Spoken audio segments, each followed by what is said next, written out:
their feet right now. Come on.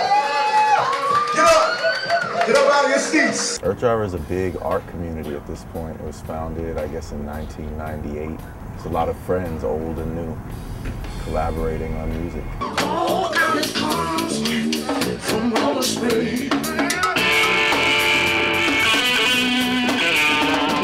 Me and my good friend Ryan Waters, we were on a major label gig at the time, and we were getting kind of frustrated with the industry types that we had to deal with and their influence over the music we were creating at the time. And we wanted to sort of rebel against that, but more importantly, we wanted to just create something from the heart. I'm ready, I'm inspired. I want to share this music with the people. Well, the original Earthdriver band consisted of Swiss Chris on drums. He's now John Legend's musical director. Ryan Waters, who toured the world with Sade. Mark Lessereau is one of our original vocalists. And Bemshi is a very renowned New York City session vocalist. Craig Blue was painting with us live. And Morgan Michael Kraft, who's from Rough Americana, is living in Italy now, but he was one of the major influences. There's also vocalist Imani Uzuri. She booked the first ever Earthdriver gig, and she's definitely one of our showstoppers.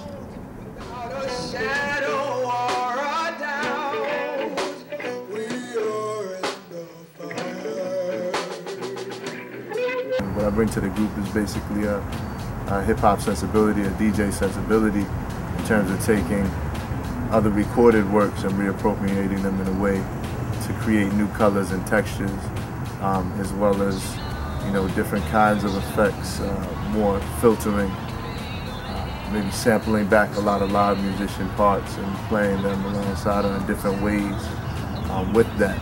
And so it kind of blends the lines a little bit. There's more of a sound canvas to work with in general.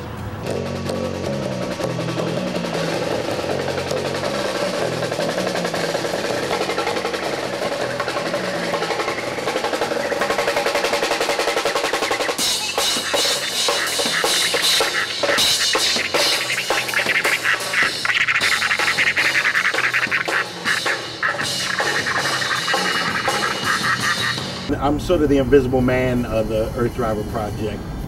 I got brought into the project because Jeremiah and I were roommates on the road. I got to meet Oja and Swiss, and next thing we know, he said, "Hey, I got this record going on. I need somebody to just handle the general madness," which is what I do. So it was a great opportunity to meet a bunch of different musicians working together out of one universal thought.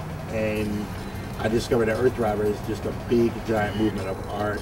We're very progressive in all our thoughts, so it just kind of cloned in together. And nobody's basically ever in the same room. We're all over the place. Most of this record's been done remotely, back and forth across the country. So it's been a really different sort of a vibe. It's not one person, it's one idea. I think there's a really organic political background to Earthdriver. We're not explicitly communists or anarchists or Democrats. We're just people who, I think, share a sense of fairness, a sense of justice, and I think we're all opposed to exploitation. There is this sort of underlying political theme that some people might notice in the first album that continues with the new album, but it was all stuff that was created organically. Feeling very optimistic and excited to see how it all turns out for the first time.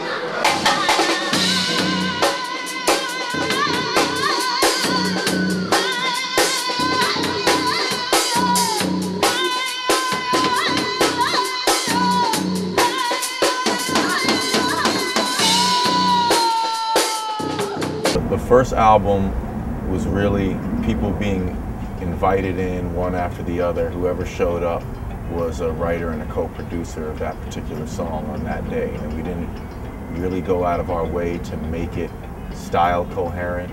I think there is a common theme because of the vibe, because of the energy of the artists involved, but stylistically in terms of genre, it's not a commercial album. This new album is also very eclectic, very diverse, but there is a sort of continuity from the personnel being, I think, more spread out on this album, meaning we tried to get every player on every song as much as possible. I just find the making music part is the most pleasurable part and the easiest part of the whole thing. It's all the other commercial things and all the other complexities that come afterwards that where the difficulty comes in. But the music is just a very natural flowing thing. I mean, I just think it's such an incredible thing to be a part of. It's such a beautiful thing to be a part of. All the players who contributed really from the heart came here from, you know, whether it be out of town or from another borough or after a long day of work, and everyone just played their heart out, and everybody really put a lot of energy into this, and every sort of thing has discouraged the completion of the album, but you know, we remained undaunted and really psyched to say we're finally crossing the finish line. I just want to get us on the map. You know, I really feel like we're supported by a really strong, quote-unquote, underground following, and I just think that our voice is really valid, and I want it to be heard as far and as wide as it can be heard.